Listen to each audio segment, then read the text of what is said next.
35-year-old Michael James Olson was last seen with 68-year-old Mary Katie Wolfarth in her storage unit on June 17, 2019. After this conversation, Katie disappeared, leaving her family frantically seeking answers for 2 days until a missing report was filed by her friends and family. As the investigation started, detectives found a critical piece of evidence from the guard of her storage unit. Her rental unit has been entered by another individual. We have it on surveillance tape. With the CCTV footage, Michael was the prime suspect in Katie's disappearance. With him being blatantly caught, Michael thought that he could evade suspicion, but little did he know, his attempts at deception were as effective as trying to swim through concrete. Well, like I told you, there's video. Yeah. And we watched video. Yeah. And No, you watched. He believed he had erased every trace, outwitting the detectives. Michael was unknowingly digging his own grave. It was just a matter of time when detectives made their moves and uncovered his crime. Subsequent to this report, detectives checked the storage unit area, and a few hours later, they made a shocking discovery inside. We immediately found some bloody instruments, a walking stick, a piece of round piping, both which had some blood on it. We then visually saw the trash can that she had been placed in. It was kind of toward the back center of the storage unit. You could see that there was a leg and foot sticking out of the trash can. Once Katie's body was discovered, detectives wasted no time and went for a manhunt to arrest Michael. Through lead, it was found that Mike tried to break into his father's duplex on the same day and already in custody. With Michael now in custody, the officers arrived at the station to begin their inquiry. However, while he was alone in the room, he started behaving rather odd, which immediately caught everyone's attention. All this for going through a window to help a neighbor. You guys are joking. Try to go to the bathroom. Right here. God, this is so stupid. Initially, he believed he was being interrogated about the burglary. Assuming that his questioning is for another petty crime, he attempts to manipulate the officers by building a different narrative of the incident where he was trying to be kind and help a neighbor. However, they soon saw through his manipulation and immediately pressed him with basic questions to test the authenticity of his story. Yeah, I know you explained a little bit out on scene there, what kind of had happened, okay? Of course. So, I just want to I like to do things formal, and that's why we're down here doing this right now. Tell me kind of how this whole thing transpired today. I went and picked up some mulch. Bob and Rose always yells at me through a window, and hey Mike, and my dad was leaving this morning. Hey Mike, could I use your coffee pot? So I let her use my coffee pot. I was hanging out today. My dad was out working, and I was kind of doing my own thing. And she said, could you? We were sitting here having a cigarette. Bob was there, and I was like, she said, could you open that door for me? There's a closet door that always sticks, that I usually just, if there's no lock on it or whatever. I thought she meant that. She didn't know the bedroom door. And I went over, I was like, oh, well, Rose, it's locked from the inside. Or, so I was like, I think you guys always keep that window open. Why don't I just go around there and, yeah, could you? I don't think you'll fit. And I was like, oh, come on, Rose, I lost weight. Shoot, I can get in there. Yeah, and so that's what I did. I helped her get her window open, or her door open. Went around there, and it made it look like I went to jump in. That's probably what the neighbors saw me doing. I tried to jump in first, and I was like, well, I need a chair. Went over and I opened our freaking bedroom door. It was locked. I just was living there.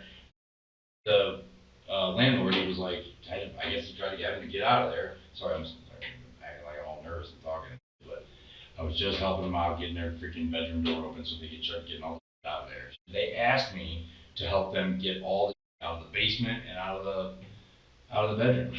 Okay, so just so I understand it, they yelled out the window to you In the morning. That was at like 8:30 this morning. Yeah. Then I was there. What neighbor called? Because didn't the neighbor see me doing mulch? I don't know which neighbor it was. It doesn't even matter. But dude, I was doing mulch for him. And that wasn't like I was charging him for everything. I went and got him a pack of cigarettes. Can you go get cigarettes, Mike, for us? Of course I did, yeah. While telling his story and answering questions, he made a chilling confession about himself, one that raised immediate red flags. I've been staying there since February of 18 with my dad after I moved out of the TPO with my ex-girlfriend. A temporary protection order is issued in Ohio when someone is accused of domestic violence, assault, or menacing. This order legally prohibits the offender from coming near the victim, offering them protection during the legal proceedings. In this case, however, it soon became clear that he was just playing the one being wrongly accused, desperately trying to manipulate the situation. But deep down, he knew the truth was closing in. When we came in, we arrived and you were in the basement at that time. Yeah, I was getting stuff out of the basement. And all of a sudden I heard, "Is there anybody here?" And I was like, "What is that?" And I was like, and then I came out. I wasn't ducking down like the one officer said. I was freaking trying to get some stuff clean for him. And why wouldn't they lie to me? Why would they say that I was trying to steal stuff? God, I've lived there for... I don't know if they actually said you were trying to steal something. Well, what am I doing here? Because they said that they didn't know that you were in the house. Oh my God, did you see how intoxicated she was? They drink all day, every day. They drink a liter of Kamchatka damn near every day. Michael's father revealed that just days earlier, Michael had shaved his head for no apparent reason, which raised suspicions. He seemed to be trying to hide from public eyes, but that was in vain as the detectives already had hard evidence against him. With that, Michael begins to fumble and tries to drag out the conversation, clearly losing credibility along the way. The weaker his defense became, the tighter the detective's grip on him grew. It was like probably 3 or 4 days ago. I was just being goofy and just shaving around. My cousin's coming in from town. He's a Marine. I wanted to do something funny for him, and heck, I've never shaved my head before, really. I mean, a couple times, but not like shaved it. Right. It feels kind of good. I kind of like it. Did he meet up with you after you ran out of gas? Yeah, he came and actually got me some gas, yeah. But, I mean, he didn't say anything about it. Did he get you gas? Well, actually, he just gave me $10, and then I was right by that. I was on Carroll and Carroll and Market, to get some gas, and then he left. So. Your dad did? Yeah, he left me there. What time was this? That'd be, I don't know. I really don't know, 11, maybe 12, 1, somewhere around there. I don't know. Sure, it wasn't more like 1 or 2? 1 or 2. Well, like I said, 11, 12, 1. Because, yeah, I don't know the concept of time, really. I had so much going on lately. Okay. What all you had going on lately? Just working with my mom. My mom and stepdad own a couple of yogurt shops, trying to work for dad, trying to make any ends meet, because me and dad haven't been vibing very much lately. We butt heads, we've worked together, lived together for a while. The officers were quite sure about the fact that Michael was the main culprit, but they wanted him to confess this by himself. So, officers started to head towards conversations regarding the storage unit's access to unfold some more details. It was evident that he was in complete denial about his situation, yet police started to keep questioning him about his last appearance at the storage unit. But what the detectives did next was something that caught Michael by shock. Your dad said sometimes you sleep down there? The only reason I slept in there is because I was so tired from doing that. Like, if this represents the floor of the unit, you couldn't even walk in it as of a couple weeks ago. So I was cleaning it out for him, trying to get it functional again. But yeah, I crashed up there one night just because I fell asleep, and I was like, So we actually, like we said, we met your dad. We met your dad up there at the storage unit, and we both were standing next to him when he was trying to call you. He said that you had gotten a ride from somebody, that they were bringing you up to the storage unit. That's what my dad said. Yeah. What kind of vehicle did you drive? Orange Dodge Dakota. Any other vehicles? Nope, just that one. Have you driven any other car in the last, say, week? No, my own car, no. No. So the truck was down there at Carroll or East Market. Yeah, right. And I was gonna get a lift up to the gas station to get some gas, but I never said I was going up to the storage unit. He said that's what he said. That's what he said? And he actually texted you. I haven't seen my phone in a while. I've obviously been dealing with this, so. Well, this has been like 3 or 4 hours now. Well, yeah, but still, it just feels like it's been an eternity. I've been going through a window to help out a neighbor. So when was the last time you were up at the storage unit? Like I said, yesterday morning, can't remember what day it was. Were you up there Monday? Yeah, that's Dave and Kathleen? Katie? That's the same name, right? Yeah, I think so. Who is she? She has a storage unit up there, I think, with her, I thought it was her husband Dave, or something like that. I met him before. Which unit? I don't know what the letter is, I have no idea. Next to you, across from you? Across from me, in the middle building. Okay. Yeah. With the hard evidence in front of him, Michael was caught off guard. The change was initially subtle, but it quickly became clear that the image had triggered something within him. He started to fidget and fumble with the bottle, a clear sign that he had become nervous. This was exactly the kind of reaction that detectives were looking for. Sensing an opportunity, the officers proceeded. I'd say probably Saturday, Sunday, something like that. I was up there doing some stuff around the shop. Okay. What about Monday? I don't think I was up there Monday. I really don't. I don't think I was up there Monday. Well, like I told you, there's video, Yeah. and we watched video. Yeah. And No, you watched the video. Did you talk to her at all? No. Yeah, well, she actually tried to knock on my door one night. She said I was sleeping up there. I fell asleep or something. She gave me a fan if I was hot or something. So I had talked to her before, yeah. I thought somebody told us you were dating her. No? You never had any sexual relations with her? No, absolutely not. Oh my gosh, why am I even being asked this? Well, Mike, their video shows that you were talking to her Monday. So, well, yeah, okay, I told you my days were all like, And both of your storage units were open. You were going in and out yeah. of both units. Were you I thought that was- I thought that was in separate. her unit? Was I in her unit? No, just right outside the door. I mean, I might have ventured in there to look at a couple stuff when she was right there, so yeah. Okay. Have you ever been in her unit? Not before that, no.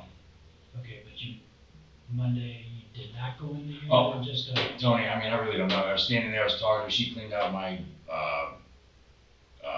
what do you call it, shop vac, and I just am bad on the timeline of the dates, I really don't know, so. okay.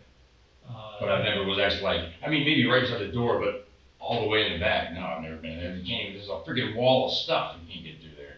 Has she ever been in your unit? She brought me, she dusted off the shop vac and, you know, I wanted her to see, because everyone that drove by saw how disgusting it was. I was like, hey, look. So, would her DNA be in your storage unit? No, not at all. And that was it. Michael repeatedly denied being there with Katie in front of her storage unit. The officers revealed a critical piece of evidence that instantly broke his facade.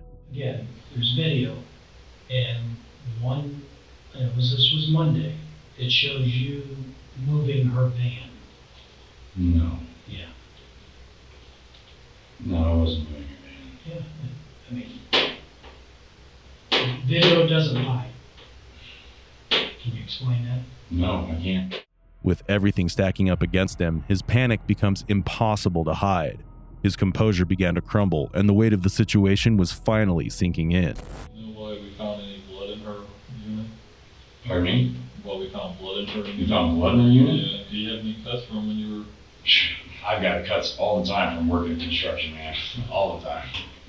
Again, is that blood going to be yours? Or? Oh yeah, this is. I'm a picker, so sometimes I'll get in there and scratch my nose. Again, the blood that we found in her unit. Oh, is it gonna be my blood? No. How would that be my blood? I didn't cut myself over there, so no. You know, we could kind of piece together what happened. So, I mean, sometimes people f*** up, and you know, they do something, they get themselves in a predicament, they get worried. I mean, something happened on accident, they get scared, they try to cover it up, they don't want to, you know, try to explain it. Well, now's the time to explain what happened that day. Which day, Monday? Whatever day it was. Tuesday or Sunday, there's nothing to explain. No. No. There's nothing to explain. Well, we found blood in your unit, your storage unit, a lot of blood. And here.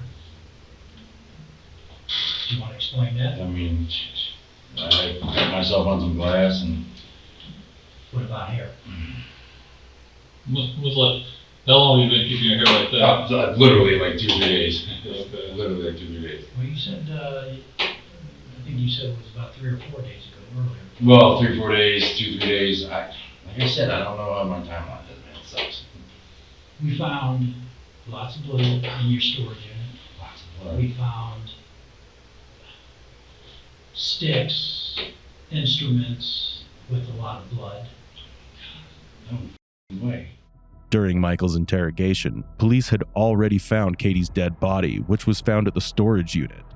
With all the evidence pointing in the same direction, officers were quite sure who was responsible for the heinous crime. The detectives now crank up the intensity of the interrogation to bring out the confession that would resolve the case once and for all. Her keys were found in your dad's basement today. No. That's not the narrative you want to try to go with. That's not going to work for you, buddy. Something bad happened to Katie. You know it. You know what happened. Yeah. So stupid. I mean, you can't feel good holding this in. No, not really. I just, Tell us what happened. I snapped, man. I snapped. I just, About what? something came over me. I don't know. What makes you? My ex-girlfriend, dude, it was a downfall. It's not, she wasn't holding a gun to me. It might have been ex-girlfriend, but she made me a different person because of her toxic, narcissistic ways. Finally, with no other option and knowing that he was cornered, he confessed. But that did not stop him from blaming his ex-girlfriend for this kind of behavior as a last effort to minimize the brutality of his crime. It clearly shows his sociopath mentality and utter disregard for the sanctity of human life. All that was now left is for the detectives to gain more details about that incident. That's why I told you, this is your narrative. This is your chance to say for your story. Yeah, well, I just... Are you just a cold-blooded, No, I snapped. homicidal maniac? Not at all. Or was it I heat of the moment? Heat of the moment type of thing, dude. I snapped. I just went over there, hit her on the head. That was it. What'd you hit on the head? You know, something. Like a metal pipe, a walking stick, Something in there. wooden? Yeah, it was actually a piece of, I don't even see that, a piece of the fireplace stick. Where'd you hit her at? Back of her head? Anywhere else? Did she see you? Were you facing her or? No. You don't know how many times you hit her? I think just maybe once or twice, 3 times maybe, and then I just shot her. Well, I didn't. And then I just tried to get rid of the evidence, but just see what I didn't do, because I knew about those cameras. And it was, Where's the vein?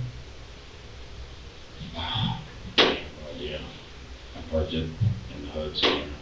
On June 20th, the police found Katie's vehicle on Whittier Street in Akron, parked in front of a house.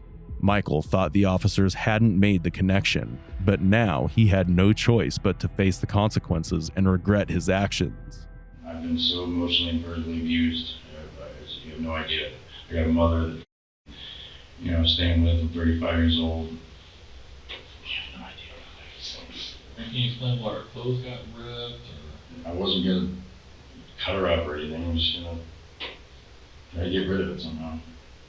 After confirming it was Katie Wolfarth, with a heavy heart, one of the officers proceeded to inform her family about the devastating incident. So obviously, we called the paramedics, okay? We're not in her unit. We're in the unit across the way. We don't know who it is, okay? But that's where we're at right now. I can't confirm anything right now. We're having the medical examiner coming out, okay? We're not touching anything until the medical examiner comes out. Well, to be honest with you, I'm telling you what I know right now, okay?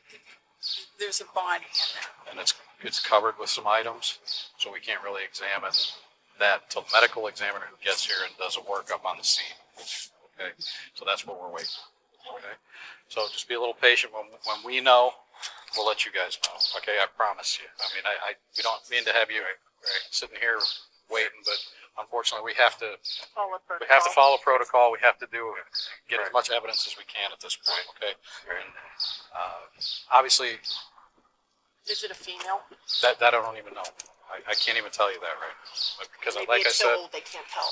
because like right now, what we have is a body that we know of a deceased person that's covered with several items that we have not moved yet. Okay, so they come out here, they photograph, they look for any type of evidence that they can And we take. definitely know they're deceased. It's not like they could possibly be alive. A deceased party down there. Okay. Ultimately, the news left everyone heartbroken. Katie's family and friends were in utter shock upon hearing it. Meanwhile, on the other side, Michael continued to try and justify his horrific actions. I just snapped, and oh god, I could smell it the rest of the day. Just that smell of death, man. You ever done anything like this Well, before? in my entire life, never thought I would. I'm a Christian. I'm just, I mean, not that it matters, but I went to Chapel Hill Christian School, CBCA. I love my fellow man, neighbors. I try to do everything for everybody else except for myself. I mean, I've used cocaine before. I've never done it. I've tried meth. I've never done heroin. I've never done acid. I've never done shrooms. I've tried ecstasy once. So have you been doing anything lately that I mean- might have made you snap? Nope. No. I mean, I would bump every once in a while, but it doesn't. What do you mean, salt? Like speed, you know. Okay. But it doesn't make me an angry person. I'm weird. I'm like an opposite drug user. Like weed is supposed to be a downer, gives me energy. I used to do pills back in 06. I got a charge. I do pills to become a zombie, you know. So and even this weird kind of made me a little bit calm. It doesn't affect me like it does like rage. That's like you think about. By now, it was clear that no matter what he said, nothing could save him. It's ironic to watch a man who mercilessly took a life now attempt to portray himself as calm, and his actions are conveniently blamed on past trauma. It was evident that his girlfriend's behavior wasn't the trigger. The real cause behind this horrific incident was his drug abuse. Initially, he hadn't been labeled a regular drug user, but the police had gathered enough evidence to prove he was an addict. Over time, this addiction led to anger issues, causing him to lose control and act in ways he otherwise wouldn't have. Anything else you can think of that you want us to know? I mean, I'm sorry.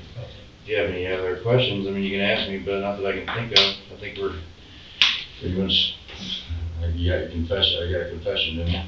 In the end, this self-proclaimed genius was finally under arrest. No, Mom, Dad, if you ever watch this, I love you. I'm sorry. Should never have done it. You just snapped. With all of this evidence gathered, he was finally brought into court for sentencing. Michael, at his sentencing, finally apologized to the family and attributed his conduct to drug usage while accepting responsibility for the crime.